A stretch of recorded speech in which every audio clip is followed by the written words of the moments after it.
να το συνδέσω. Εγώ θα ξεκινήσω να κάνω την σημερινή μου ανακοίνωση, ότι είναι μονοθεματική, ακριβώς επειδή είναι πολύ μεγάλη σπουδαιότητα. Σας έχουμε μοιράσει τη σχετική φωτοτυπία, την αεροφωτογραφία συγκεκριμένα του καινούριου λιμανιού, του λιμανιού Φίλιππος ο Δεύτερος. Κάνοντας μια πολύ μικρή αναδρομή στο παρελθόν αυτού του λιμανιού, θέλω να πω ότι η κοινωνία της πόλης μας, οι αρχές, όλοι οι φορείς, οι επιχειρηματικοί, οι οικονομικοί, οι πολιτικοί φορείς, πάντοτε απέδιδαν πολύ μεγάλη σημασία στην ύπαρξη και τη λειτουργία αυτού του λιμανιού. Αρχικά φιλοδοξήσαμε να έχουμε ένα μεγάλο λιμάνι, ύστερα για διάφορους οικονομικούς λόγους το λιμάνι έγινε μικρό και ευέλικτο. Σήμερα όμως, με τις ολέθριες αποφάσεις που έχει πάρει η διοίκηση του οργανισμού Λιμένα Καβάλας, κινδυνεύει να καταντήσει ιχθυόσκαλα. Δεν θα είναι ένα λειτουργικό λιμάνι, δεν θα είναι ένα διεθνές λιμάνι. Δικαιώνονται όσοι είπανε κάποτε στο χωροταξικό που τόσο το κατηγορούσαμε ότι αυτό δεν θα είναι ένα μεγάλο λιμάνι, αλλά θα είναι ένα μικρό λιμανάκι το οποίο θα μαζεύει μονάχα μηχανότρατες και ψαρόβατες. Και για όλα αυτά, ένας είναι υπεύθυνος, είναι η διοίκηση του οργανισμού Λιμένα. Λυπάμαι που το λέω, γιατί εγώ προσωπικά, αλλά και ο φορέας τον οποίο εκπροσωπώ, ο Δήμος Καβάλας, πάντοτε ήταν υπεύθυνος συνεργασιών. Πάντοτε πιστεύαμε και το κάναμε πράξη ότι με τις συνεργασίες όλοι μαζί μπορούμε να βοηθήσουμε τον τόπο μας να πάει μπροστά. Ιδίως σε αυτές τις δύσκολες εποχές. Όμως, μερικοί νομίζουν ότι ο Δήμος Καβάλας είναι μια Ελλάδα που συνεχώς θα την αρμέγουν χωρίς αντάλλαγμα. Το 1989, ο αείμνηστος Λευτέρης Αθανασιάδης και το Δημοτικό Συμβούλιο ομόφωνα αποφάσισαν, ύστερα από την εισήγηση του Δημάρχου, ότι προκειμένου να δημιουργηθεί μεγάλο και ασφαλές εμπορευματικό λιμάνι στην Καβάλα, ο Δήμος διαθέτει στις αρμόδιες κρατικές αρχές ό,τι χρειαστεί. Με βάση λοιπόν και αυτές τις διαβεβαιώσεις του Δήμου και του Δημάρχου, τότε του Λευτέρη του Αθανασιάδη, ξεκίνησε να γίνεται το λιμάνι στην περιοχή της Καρβάλης, στην περιοχή πόλης Έρνου. Το 2001, με πολύ μεγάλη καθυστέρηση και με διορθωτική πράξη της διοίκησης το 2009, ορίστηκε ότι θα υπάρξει μια ζώνη επαλωτρίωσης εκτάσεως 74 στρεμμάτων, δηλαδή 74.000 τετραγωνικών μέτρων, που έπρεπε να απαλωτριωθεί από το Δήμο Καβάλας, προκειμένου να μεγαλώσει έτσι η χερσαία ζώνη του λιμανιού. Η χερσαία ζώνη του λιμανιού ξέρουμε όλοι ότι είναι αναγκαία, ότι είναι απαραίτητη προκειμένου να απλωθούν όλες οι δραστηριότητες ενός σωστού λιμανιού, που θα έχει μέσα τις αναγκαίες και χρήσιμες υπηρεσίες, για παράδειγμα το τελωνείο, το οποίο επιτέλους πρέπει να φύγει από μέσα από την Καβάλα για να πάει στο καινούριο λιμάνι, που θα έχει το απελευθερωτήριο, που θα έχει όλες εν πάση περιπτώσει τις απαραίτητες εγκαταστάσεις, γραφεία διοίκησης, χώρο φιλοξενίας των εργαζομένων και των επισκεπτών, και επιπλέον βεβαίως θα έχει όλο τον χώρο ώστε να αναπτυχθούν οι αποθηκευτικές δραστηριότητες. Διότι λιμάνι χωρίς αποθήκες δεν νοείται. Ξαναλέω, λιμάνι χωρίς αποθήκες είναι μονάχα μια μικρή ιχθυόσκαλα.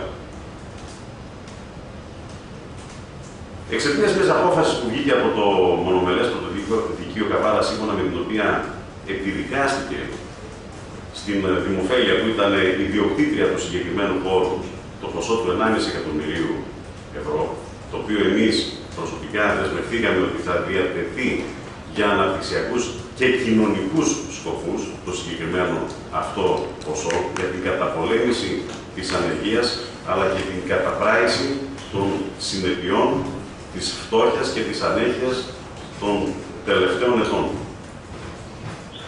Για να αποφύγουν λοιπόν να πληρώσουν αυτό το ποσό, επέλεξαν την πονηρή λύση, που είναι όμως ανεύθυνη και εγκληματική σε βάρος των συμφερόντων του τόπου. Μείωσαν την ζώνη απαλωτρίωσης από 74 στρέμματα σε 18 για να γλιτώσουν τα λεφτά αυτά. Και στην ουσία τι έχουμε τώρα? Έχουμε ένα μικρό και μη λειτουργικό και μη χρήσιμο λιμάνι.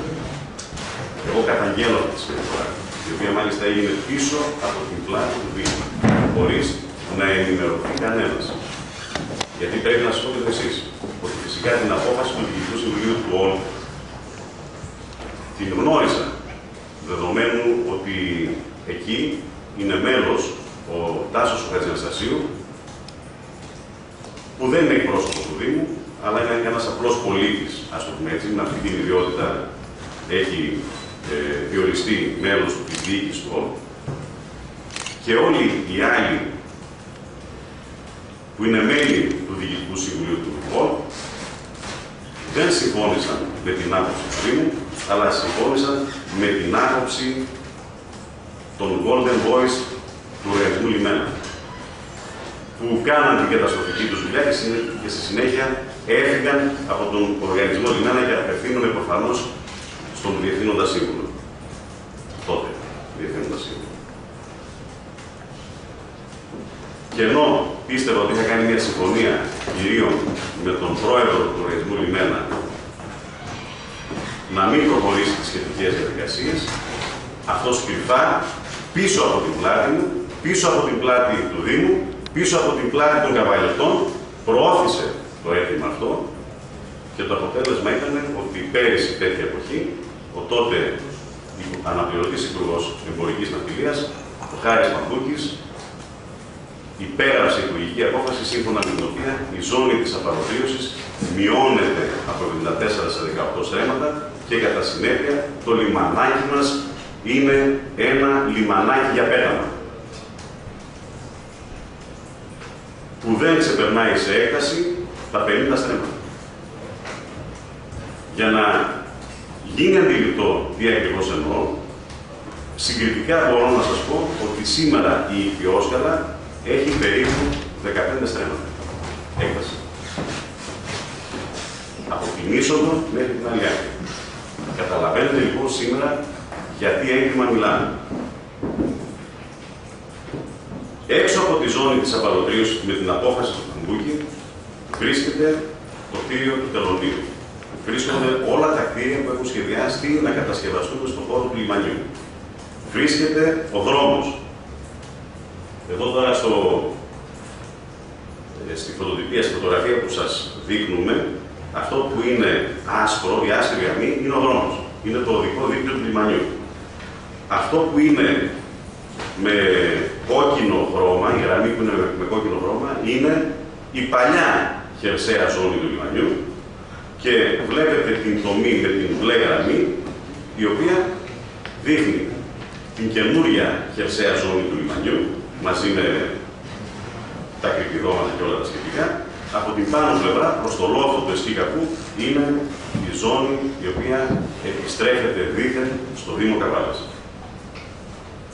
Εγώ δηλώνω ξεκάθαρα και κατηγορηματικά ότι τώρα που λάβαμε γνώση αυτής εδώ της υπουργικής απόφασης, η Δημοφέλεια και ο Δήμος Καβάλας, που έχει άμεσο συμφέρον, θα προσφύγουμε στη δικαιοσύνη. Θα ζητήσουμε την διοικητική ακύρωση αυτής της απόφασης, που είναι παράνομη, γιατί λήφθηκε χωρίς να ακουστεί καθόλου η γνώμη του Δήμου Καβάλας και της Δημοφέλειας που ήταν ιδιοκτήτρια αυτού του χώρου. Η απαλωτρίωση είχε συντελεστεί. Έχουν πάρει από μέσα μπάζα και έχουν κατασκευάσει το καινούριο λιμάνι. Το βλέπετε στα βόρεια. Τι θα μας επιστρέψουν εμάς? Μια περιοχή η οποία είναι τελείως άχρηστη, που την διασχίζει ένας δρόμος, που δεν μπορεί να αξιοποιηθεί, που δεν μπορεί να χτιστεί γιατί είναι αισθητικό δάσος. Εάν ήταν η χερσαία ζώνη του λιμανιού, φυσικά μπορούσε να την αξιοποιήσει ο Οργανισμός Λιμένα, χτίζοντας αποθήκες. Εμείς όμως, αυτή την περιοχή που βρίσκεται εκτός σχεδίου πόλης και είναι και αισθητικό δάσος, δεν μπορούμε καθόλου να την αξιοποιήσουμε. Άρα, με λίγα λόγια, δεν θα μπορούσαμε ούτε και εμείς να κάνουμε αποθήκες στη θέση, για παράδειγμα, του Οργανισμού Λιμένα. Επίσης, θα προσφύγουμε και ποινικά εναντίον παντός υπευθύνου. Διότι εδώ, συντελέστηκε ή πάει να συντελεστεί ένα έγκλημα. Ένα έγκλημα σε βάρος του τόπου. Και αναρωτιέμαι, αυτό ήταν το όραμα του αείμνηστου Λευτέρη Αθανασιάδη?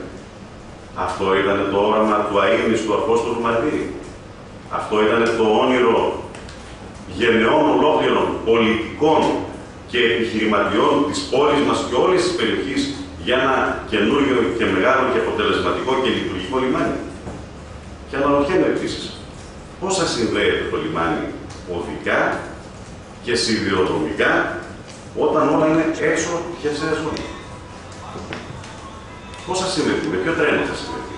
Και θα αξίζει να γίνει σιδηροδρομική σύνδεση με τους τοξότες, με ένα λιμάνι το οποίο, επαναλαμβάνω, θα είναι σκέλη ηχθιόσκαλα? Ήδη η νομική υπηρεσία του Δήμου αλλά και της Δημοφέλειας έχουν ξεκινήσει, επεξεργάζονται τα επόμενα νομικά μας βήματα. Εύχομαι να μην χρειαστεί να φτάσουμε στη δικαιοσύνη. Ελπίζω να αναλάβουν τις ευθύνες τους οι διοικούντες σήμερα των νόμων και είτε να παραιτηθούν για αυτό το έγκλημα που κάνανε σε βάρος της πόλης, σε βάρος της περιοχής, σε βάρος της περιφέρειας. Ανάμεσά τους βρίσκονται άνθρωποι που εκπροσωπούν τον επιχειρηματικό κόσμο για να ρωτιέμαι πώς θα απολογηθούν στους καβαλιώτες εμπόρους και επιχειρηματίες, ή να μην παραιτηθούν, αλλά να κάνουν όλες τις αναγκαίες ενέργειες για να ανακληθεί η απόφαση του πρώην Υπουργού Χάρη Παμπλουκή. Εμείς εδώ είμαστε για να τους βοηθήσουμε αν επιλέξουν τη δεύτερη λύση. Και φυσικά ζητώ τη βοήθεια και τη συμπαράσταση των πρώην βουλευτών και υπουργών, του κυρίου Δημοσίδη, του κυρίου Παπουτσί, του κυρίου Εμινίδη, που βοήθησαν στο να διοριστεί η συγκεκριμένη διοίκηση του Οργανισμού Λιμένα, όλων των πρώην υπουργών που σήμερα δεν είναι βέβαια σε πολιτική δράση, αλλά δεν είναι και σε αποστρατεία, και αναφέρομαι και στον κύριο Τσακλίδη, και στον κύριο Δημοσενόπουλο, και στον κύριο Ηλία Παπαδόπουλο, σε όλους τους παλιούς βουλευτές, τους ζώντες σήμερα, τον κύριο Παναγιωτόπουλο, τον κύριο Μάρτη, ακόμα και εκείνους τους παλιούς, γιατί εκείνον το όραμα πήγε να υλοποιηθεί και σήμερα κινδυνεύει να καταστραφεί. Αλλά φυσικά επικαλούμε και τους τωρινούς βουλευτές, τους 4 βουλευτές του νομού μας, οι οποίοι θα πρέπει να ασκήσουν όσο γίνεται τη μεγαλύτερη πίεση για να ανακληθεί η καταστροφική για την Καβάλα απόφαση του Οργανισμού Λιμένα Καβάλας και του κυρίου Χάρη. Δεν θα συνεχίσω άλλο. Έχω μαζί μου εδώ τον πρόεδρο της Δημοφέλειας, τον αντιδήμαρχο τεχνικών υπηρεσιών που ασχολούμαστε με αυτό το θέμα εδώ και αρκετό καιρό, την κυρία Σπανδώνη, που είναι πρόεδρος του Δημοτικού Συμβουλίου, και νομίζω ότι η παρουσία όλων, αλλά και της κυρίας Σπανδώνη, έχει τον δικό της συμβολικό βάρος, γιατί εδώ μιλάμε για κάτι το οποίο αφορά όλο τον κόσμο της Καβάλας, το Δημοτικό Συμβούλιο, το οποίο στην επόμενη του συνεδρίαση θα συζητήσει για αυτό το θέμα. Σήμερα θα φροντίσω να ενημερώσω τους πολιτικούς αρχηγούς για αυτή την δυσάρεστη εξέλιξη, για την οποία ενημερωθήκαμε πριν από λίγες μέρες στο πλαίσιο μιας άλλης έρευνας που κάνουμε για το λιμάνι. Αυτά εν ολίγης. Δεν έχω να προσθέσω κάτι άλλο, μόνο ότι λυπάμαι πάρα πολύ, αλλά και ελπίζω από την άλλη πλευρά να συμμορφωθούν και να αναλογιστούν αυτοί που κάνανε αυτή την καταστροφική ενέργεια, να προσπαθήσουν να ανακληθεί, και παράλληλα βέβαια όλοι που προανέφερα, οι πολιτικοί, πρώην και νυ, να προσπαθήσουν να ξαναφέρουν τα πράγματα στην προτέρα κατάσταση.